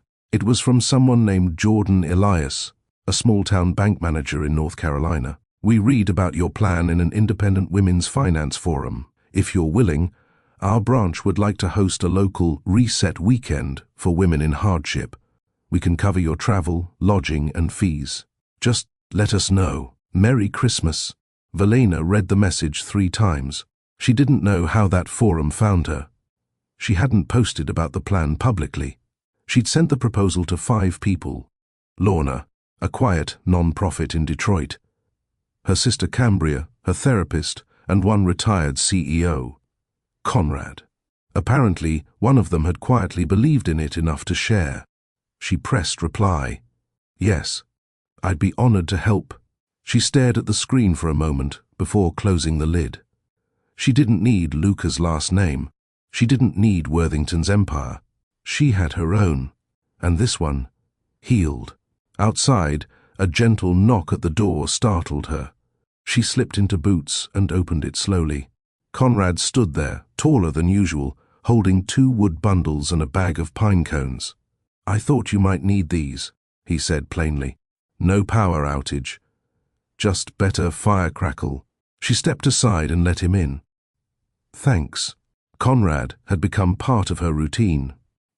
He never intruded, never stayed past sunset, but every 3 days or so, he stopped by with something useful. Yesterday, it was fresh nutmeg. Before that, fresh towels and a note that said, people can survive without 10,000 thread count sheets. But soft ones help. They sat across from each other, as usual. 2 mugs, 1 fire, no pretense. You opened the blinds today, Conrad said. She looked at him, amused. You count my windows? I count signals, he said. You didn't use to face the light. She nodded. It stopped feeling like a spotlight, started feeling like morning again. He gave a slight smile. Then you're healing. Later that evening, Valena opened a small wooden box she kept on the cabin's side table. Inside it were 3 things. 1. The 3 pig bank. 2. A folded photo of herself, before the Worthington era. 3. A card with the words, for what's next. She hadn't thrown away the pig bank, not because she valued it, but because it reminded her what disrespect felt like. So she'd never repeat it. Not toward herself, not toward anyone else. She took out her notebook and flipped to the back page. It read, expansion, no. Depth, yes. She crossed it out and wrote a new line underneath. Healing isn't expansion, it's restoration. A single light snowflake tapped the window. She didn't flinch. She watched it fall. The wind shifted, but this time, her spine didn't. Conrad returned at 7:14 p.m. with fresh bread and a folded letter. This came for you, he said, placing the envelope on the table. Mailed to my property, but addressed to you. Velina opened it slowly. It wasn't from Luca. It was from the lawyer representing Worthington Group. A single sentence. You are no longer under binding agreement or gag order. Worthington has been advised to cease public commentary or exploitation of your name, image, or former likeness. No apology, no acknowledgement, just a signed release. She folded the letter and placed it next to the pig bank. You okay? Conrad asked. Velina stood, unbothered. I think I'm better than okay. And that night, for the first time in years, she slept in silence, not absence, because silence meant peace. The train ride back to her apartment that evening was silent, not because Velina couldn't speak, but because she had no one left to call. Her hand clutched the thin envelope in her coat pocket. The paper felt expensive, thick, smelled faintly of leather and power. Inside were 5 crisp $1,000 bills, and a note in Luca's handwriting, in case you want something real to show for the holidays. There was no apology, no kindness, just proof he still saw her as a thing to dispose of quietly. When she reached her floor, she didn't go in. She walked up one more flight to the building's rooftop. The wind was bitter up there, but it cleared her head. She sat on the bench, looking down at the glowing city, and slowly tore the bills in half, one by one, until they floated into the air like ash. She folded the note and tucked it into the only place that felt right, the back of her old recipe book. Then she climbed back down to her real life. Across the city, Conrad Vale watched an old rerun of a holiday special with his sister's kids asleep on his couch. The phone buzzed once. He picked it up and read the short message. Didn't take the money. Not sure what comes next. But I didn't take it. He smiled quietly to himself, not because he expected anything from her, but because dignity like that meant she still had fight left. And fight was all anyone needed to rebuild. The next day, Velina was at the diner before sunrise. Lorna was already behind the counter, squeezing oranges. Thought you might show up, Lorna said without turning. Coffee's brewing. Specials are up. Velina tied her apron. Good. I don't feel like talking today. I feel like earning. Lorna smirked. Then you'll feel right at home. The day passed with customers, with dishes, with quiet moments at the register, and food delivered hot and fast. It didn't erase the past, but it didn't owe anything to it either. That afternoon, she walked to the postal shop and handed over a small parcel. Inside it, a neatly rewrapped box. The same piggy bank. The same note from Luca. She paid for priority shipping, addressed it to his penthouse. When the clerk asked if she wanted insurance on the package, she smiled lightly. It's not worth anything. That night, she met Conrad outside a small, half-lit building with an iron gate. He unlocked it and motioned for her to follow. Welcome to your next maybe, he said. Inside was a quiet storefront, empty but clean. Wooden shelves. A back kitchen. No name yet. No expectations. I bought this a few months ago. No plan. Just felt right. Now, it feels more right if it's yours. Velina looked around. The silence wasn't haunting like the Worthington house. It was open, waiting, honest. Why me? She asked. Because you didn't take the money, he said. And because when you made the tea that day, it tasted like someone who still knew how to give. She stared at the empty space, her mind beginning to rebuild. At the Worthington estate, the pig bank arrived 3 days later. Luca's assistant handed it to him in a leather tray. He read the folded note. Real money doesn't buy back fake love. Keep your shame in it. He didn't say anything. He placed the bank back in the box, walked over to his fireplace, and dropped the whole package in. It didn't burn quickly, but it burned, and the smell was unmistakable. Melted plastic, regret, and something gone that couldn't be replaced. Some gifts are too expensive to keep. Some people walk away and don't need to slam the door, because quiet strength is louder than luxury. If you believe real dignity has no price tag, like, share, subscribe, and join us as we finish Velina's final walk toward power in Chapter 10. The softest victories echo loudest when no one is watching. Valina didn't post about it, didn't forward the deed to friends. No press release, no grand caption. She simply unlocked the shop door at 7:45 a.m. one Friday morning, 2 days before Christmas Eve. A brushed bronze plaque beside the entrance read, "Valina, tea, mercy, fire." Inside, sunlight filtered through the tall windows. The wooden floors held warmth from the radiator coils beneath. Quiet jazz played from a speaker tucked between books of recipes and pressed flower arrangements. Everything smelled like chai and clove and confidence. Conrad had helped her set up the utilities. Lorna had contributed old teacups. The rest, layout, style, tone, Valina built herself. She painted the back wall with soft forest green, added a corkboard for anonymous letters, and wrote 3 words in white chalk on the mirror near the register, "Come in whole." By 8:02 a.m., the first person walked in. A woman with a tired face and 2 toddlers. She didn't ask questions. She didn't check prices. She sat down and whispered, "Can I sit a while?" without ordering. Valina nodded. "I'll bring you something warm." Across town, Luca Worthington sat inside his penthouse, where the silence felt heavier than the walls. The news had picked up that he'd cancelled the Aspen trip with Madeline. The boardroom whispers were growing. Investors didn't like uncertainty. He stared at the glass box on his table. A replacement pig bank sat inside it. The original had melted into smoke, but something in him kept reaching backward. For once, he didn't know how to buy his way out. By noon, Valina had served 7 customers. 2 of them cried.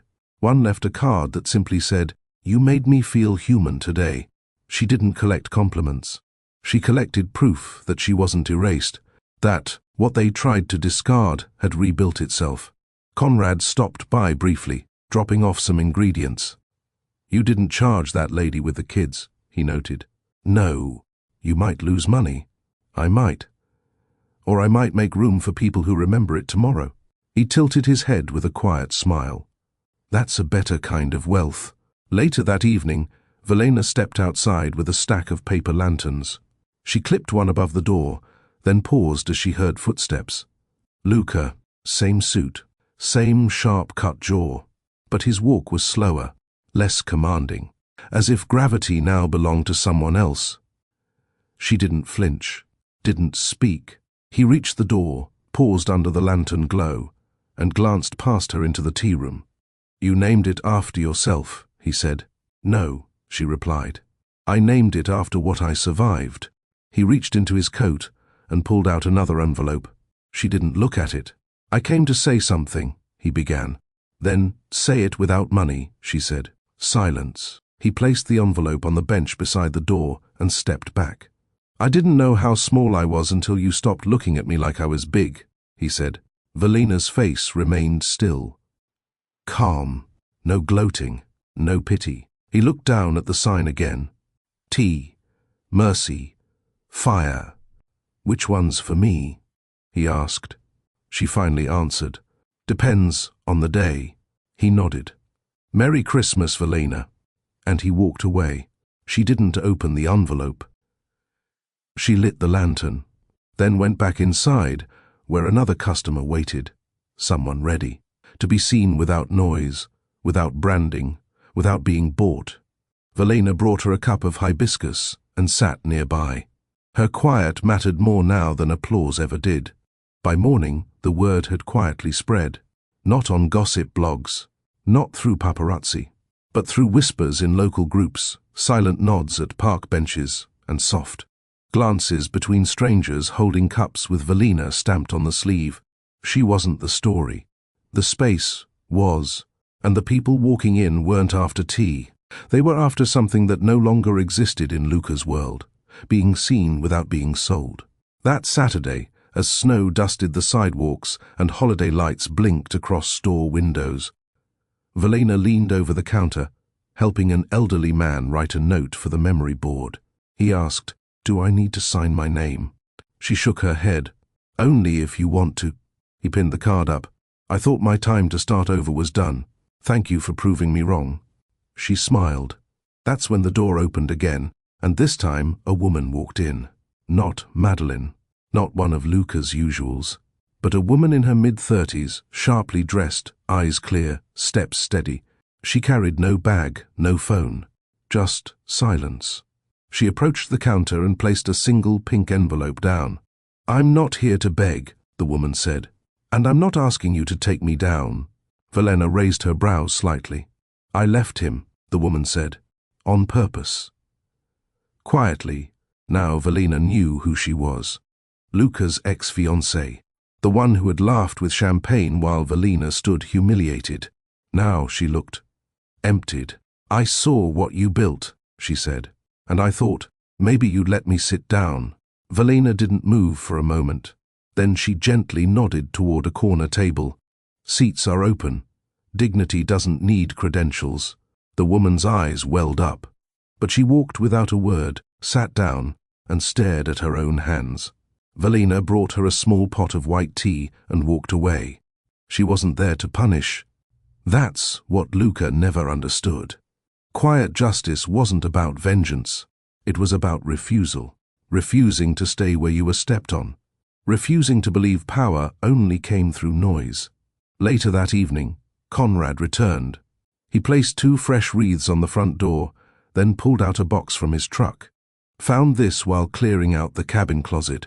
She opened it. Inside, her old journal, the one she had scribbled in during those first dark days after the pig bank. After being erased, he looked at her. "Keep it." She hesitated, then placed it on a high shelf. "I might need to remember," she said. "Not to reopen the wound, but to remind myself how deep it healed." At 8:45 p.m., she closed the shop early. Lights dimmed, floors swept, music off. But before she locked up, she walked to the mirror and wiped off the words from earlier. Then rewrote, "You weren't fragile. You were just breaking out of what tried to contain you." She stepped outside into the quiet snow, looked up at the dark sky where no spotlight followed her, and she smiled. She wasn't the joke. She was the one they'd remember. If you've ever been underestimated, if someone tried to mock your worth, define your story, or strip you of your dignity, then this story is for you. Because real power doesn't need to shout. It rises in silence. It builds in quiet places. And one day it walks back in. Not to prove anything, but simply to show they were wrong. Velena didn't take revenge. She took back her peace. And in doing so, she left behind a blueprint for anyone who's ever been humiliated and told to shrink. So, if you believe quiet strength rewrites everything, subscribe to Mr. Charles' Stories, comment where you're watching from, and share this with someone who needs a reminder. You don't have to shout to be powerful. Sometimes, dignity is the loudest answer.